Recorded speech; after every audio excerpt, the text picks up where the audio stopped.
Chers amis, bonjour et bienvenue dans notre cuisine. Aujourd'hui, je suis accompagné d'un chef, et oui, le chef Patrick Guhat. Alors, sachez-le, hein, dans la profession, on le surnomme le joueur, et oui, il joue avec les saveurs comme le musicien joue avec les notes. Salut Patrick. Bonjour Comment Willy, vas-tu? ça va, merci, en pleine forme. Aujourd'hui Patrick, tu vas cuisiner avec ces liqueurs de fruits de Marie Brizard. Tout à fait, on va travailler avec la liqueur de pamplemousse. Tu as choisi le pamplemousse rose. Voilà. Et qu'est-ce que tu vas nous préparer? Alors on va préparer des noix de Saint-Jacques que l'on va snacker avec donc un petit beurre de pamplemousse et une julienne de légumes avec des légumes de saison. Ça me plaît bien tout ça. Ben, j'espère. Alors, juste avant de commencer, Patrick, quelques mots sur ces liqueurs de fruits de Bien Marie entendu. Brizard. Donc là, c'est une gamme idéale pour évidemment la création de cocktails fruités et originaux. Alors, on a le triple sec, le cuirasse bleu, la violette et le pamplemousse. Alors, juste avant de commencer, disons que le pamplemousse est une liqueur bien fruitée, acidulée, En effet. avec une légère note florale et puis évidemment une amertume caractéristique en fin de bouche. Et c'est ce que tu as aimé toi pour Voilà, pour c'est ce que préparer. je recherchais par rapport donc à l'utilisation des noix de Saint-Jacques. D'accord. On va passer notre couteau à bourron dans la coquille, on va décoller la partie supérieure de la coquille D'accord. de façon à glisser, à retirer les barbes et inciser délicatement le muscle de la noix sur la partie supérieure. Ensuite, quand ceci est fait, on va avec une cuillère à potage, on va aller racler notre noix de Saint-Jacques de façon à pouvoir la retirer d'un seul bloc. C'est tout simple en fait. C'est tout simple. Donc ensuite, il suffit de passer donc les doigts autour Ah oui, d'accord. de la noix et on fait attention de bien retirer le petit nerf qui est sur le côté. Donc maintenant je vais tailler finement mes échalotes, je vais les ciseler. Ah ouais, deux couteaux différents. Et on voit le pro, hein? Non mais on peut le faire qu'avec un seul couteau. Ah ouais, mais enfin d'accord. Si les chefs ne disent pas tout, on peut pas le savoir. Après on a nos petites manies, dirons-nous. On va tailler maintenant la julienne de légumes. Donc on a la betterave rouge. Et on va le faire à la mandoline alors. à la mandoline, voilà. D'accord. Donc on va tailler en tranches. Toujours avec le couteau pelle à tarte. Voilà, il est pratique après pour récupérer les aliments. Et tu vas faire ça avec le panais et Et la on va carotte. faire la même chose avec la carotte et le panais. On va défaire chaque épaisseur de notre poireau. Et après, il ne restera plus qu'à faire les cuissons et préparer les éléments pour la sauce. Et oui, mesdames, messieurs, un chef, c'est toujours très bien organisé. Voilà, donc on a nos 4 légumes taillés en julienne. Donc on va prendre l'échalote que l'on a taillée finement tout à l'heure. On va la mettre dans la casserole ou dans la russe. C'est quoi la russe? C'est le nom que l'on donne à ce genre d'ustensile. Donc moi À la j'appelle ça maison. une casserole, toi t'appelles ça une russe? Oui, parce que ça s'embrique les unes dans les autres, Ouais. comme les poupées russes. D'accord. Voilà, c'est Ouais, l'origine apparemment. Très bien. Donc on va disposer, on va verser donc environ 50 grammes de liqueur de pamplemousse, Ok. le jus de pamplemousse. Et pourquoi tu frais. associes les deux en fait?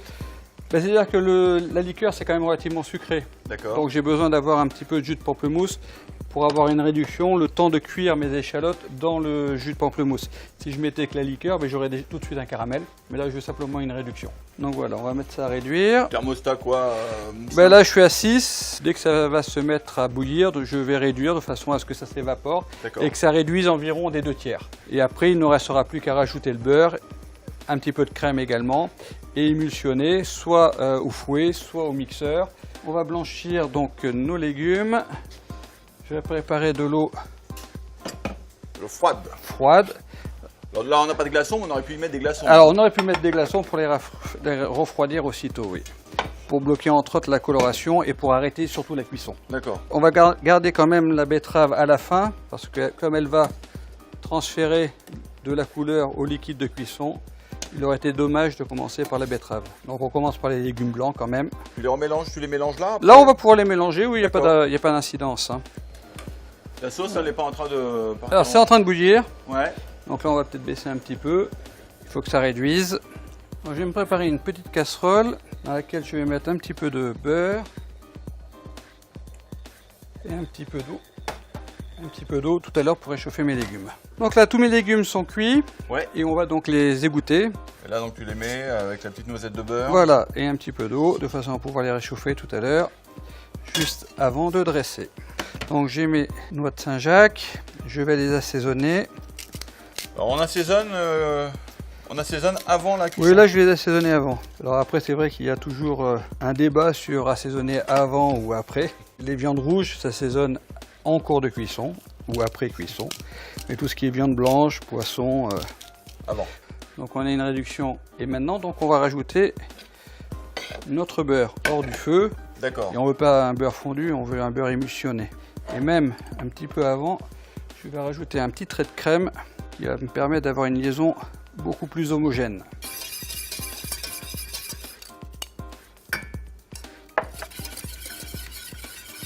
Donc là, on va rajouter un petit peu de sel. Ça te plaît? Ouais.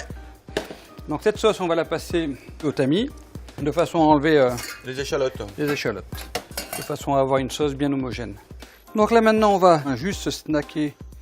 Donc, quand tu dis Nos noix de snacker, c'est quoi? C'est l'aller-retour? Voilà, de façon à ce qu'à l'intérieur, ça reste nacré, D'accord. pas surcuit. Alors, on contrôle la coloration, puis on les retourne délicatement. Tu as démarré sur une poêle très chaude pour Oui, les toujours, cuire. tout à fait. Voilà. Donc maintenant, on réchauffe rapidement notre julienne de légumes ainsi que notre beurre de pamplemousse. Donc les légumes, on va les disposer au centre de notre assiette en essayant de leur donner du volume. On va émulsionner donc notre beurre avec un petit peu de jus de pamplemousse pour l'alléger,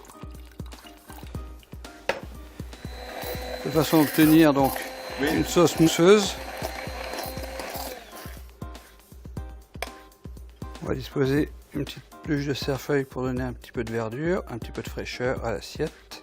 Voilà, ben, il ne reste plus qu'à déguster. Eh bien, merci Patrick pour cette très jolie recette réalisée donc avec la liqueur de pamplemousse rose de Marie Brizard. On se revoit prochainement. Oui, tout à fait. Très vite. Très vite. Merci Patrick. Ben, je t'en prie. À très bientôt. Et à nous, chers bientôt. amis, on se retrouve également très prochainement avec une nouvelle recette. Bye bye. Au revoir. Ciao. I'll be, don't you know?